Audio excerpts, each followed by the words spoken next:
क्या आपने कभी किसी मसले को ठीक करने की कोशिश की है लेकिन इसे और भी बिगाड़ दिया? यही कुछ इसराइल और खुदा ने किया जब उन्हें अपने दुश्मनों से खतरा लाहक हुआ। खुदा की तरफ रुजू करने के बजाय वो मदद के लिए दूसरी कामों की तरफ मुड़े और यूं खुद को मजीद खतरनाक हालात में फंसा लिया। असल पैगाम बिल्कुल वाज़ेह है। हकीकी सलामती खुदा की तरफ लौटने में है, न कि रूहानी मसाइल के लिए दुनियावी हल तलाश करने में।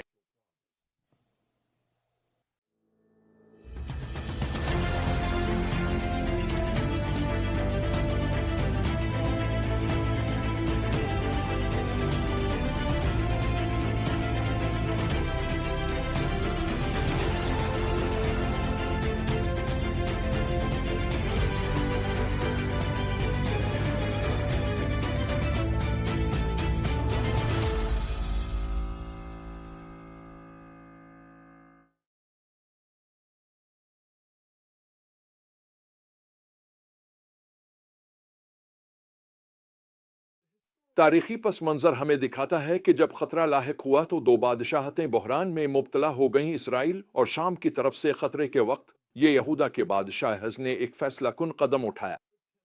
उसने हैकल से चांदी और सोना निकालकर असवर के बादशाह को भेजा। मैं आपका खादिम और ताबेदार हूँ। इसे अपने फौरी दुश्मनों के खिलाफ वो मदद तो मिल गई जिसकी इसे चाहिए थी, लेकिन जैसा कि तवारीख में लिखा है, असवर के बादशाह ने इसे मदद देने के बजाय मजीद मुसीबत में डाल दिया। अपने मसले को सियासी इत्तेहादों के जरिए हल करने की कोशिश में एहज ने सिर्फ और भी बड़े मसाइल पैदा कर लिए। खुदा होशे के जरिए इस हिकमत अमली की हमाकत को बेनकाब करता है। वो अफ्रायम यानी शुमाली इसराइल को एक कबूतर से तशबीह देता है, आसानी से धोखा खाने वाला और बेअक्ल, जो कभी मिस्र को पुकारता है कभी असवर की तरफ रुजू करता है। हिमम जैसे एक परिंदा दो शिकारियों के बीच घबराहट में अलिफाड़ता है, वैसे ही इसराइल उन कौमों से मदद मांगता रहा जो आखिरकार इसे निगल गईं। खुदा फरमाता है, अजनबी उसकी ताकत को चूस लेते हैं लेकिन इसे इसका शऊर नहीं। इसके बालों में सफेदी झलकने लगी है मगर वो ध्यान नहीं देता। देखें, असल मसला सियासी नहीं था बल्कि रूहानी था। होसे ऐलान करता है, उनके अमाल उन्हें अपने खुदा की तरफ लौटने नहीं देते। उनके दिल में जिनाकारी की रूह है, वो खुदावंद को नहीं पहचानते। जब इसराइल ने दूसरी कौमों और उनके माबूदों की तरफ रुख किया तो वो खुदावंद के खिलाफ रूहानी जिना कर रहा था। लेकिन बाब 6 में हमें बहाली की एक खूबसूरत दावत मिलती है। आओ, हम खुदावंद की तरफ लूट चलीं। उसने हमें चीर डाला है लेकिन वो हमें शिफा देगा। उसने हमें जख्मी किया है लेकिन वो हमारे जख्मों को बांधेगा। ये सिर्फ ज़ाहिरी मजहबी रसूमात की तरफ बुलाने की पुकार नहीं थी। खुदा ने ये बात वाज़े कर दी, मैं कुर्बानी नहीं बल्कि रहम चाहता हूँ। सुख्तनी कुर्बानियों से ज्यादा खुदा की पहचान। शिफा का रास्ता सादा था लेकिन गहरा, खुदावंद की तरफ लौट आना। अगर वो सिर्फ ये एक काम कर लेते, बस यही एक काम, तो खुदा ने वादा किया था कि वो उन्हें शिफा देगा, उन्हें जिंदा करेगा और उन्हें ताजगी बख्शेगा जैसे बिहार की बारिशें जमीन को सैराब करती हैं। लेकिन अफसोसनाक बात यह है कि खुदा शको करता है कि उनकी मोहब्बत सुबह की कोहर की मानिंद है, इस शबनम की तरह जो जल्द ही गायब हो जाती है। तौबा के लम्हात सतही और आर्जी थे। बाब 14 हमें बहाली की एक सबसे खूबसूरत तस्वीर पेश करता है जो कलान मुक़द्दस में पाई जाती है। खुदा इसराइल से इल्तिजा करता है, ए इसराइल, खुदावंद अपने खुदा की तरफ लौट आ। तेरे गुनाही तेरे जवाल का सबब बने हैं। फिर वो खुद उन्हें वो अल्फाज देता है जो उन्हें कहने चाहिए, हमारे तमाम गुनाहों को मुआफ कर दे और हमें मेहरबानी से कबूल कर ताकि हम अपने होठों का फल पेश कर सकें। खुदा का सच्चे दिल से की गई तौबा पर रद्द अमल हैरत अंगेज होगा। मैं उनकी गुमराही को शिफा दूंगा और उनसे बेलौस मोहब्बत करूंगा।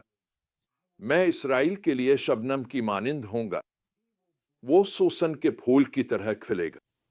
तो हम आज इन सच्चाइयों को कैसे अपनी जिंदगी में लागू कर सकते हैं? सबसे पहले हमें अपनी इस फितरी कमजोरी को पहचानना होगा कि हम रूहानी मसाइल के हल के लिए दुनियावी तरीके तलाश करते हैं। जैसे इसराइल ने खुदा की बजाय सियासी इत्तेहादों का सहारा लिया, वैसे ही हम भी अक्सर रूहानी मसाइल को जिस्मानी हलोहे से ठीक करने की कोशिश करते हैं, चाहे वो पैसा हो, ताल्लुकात, कामयाबी या कोई और वक्ती सहारा। ये चीजें वक्ती सुकून तो दे सकती हैं, लेकिन आखिरकार हमारे मसाइल को और भी बढ़ा देती है।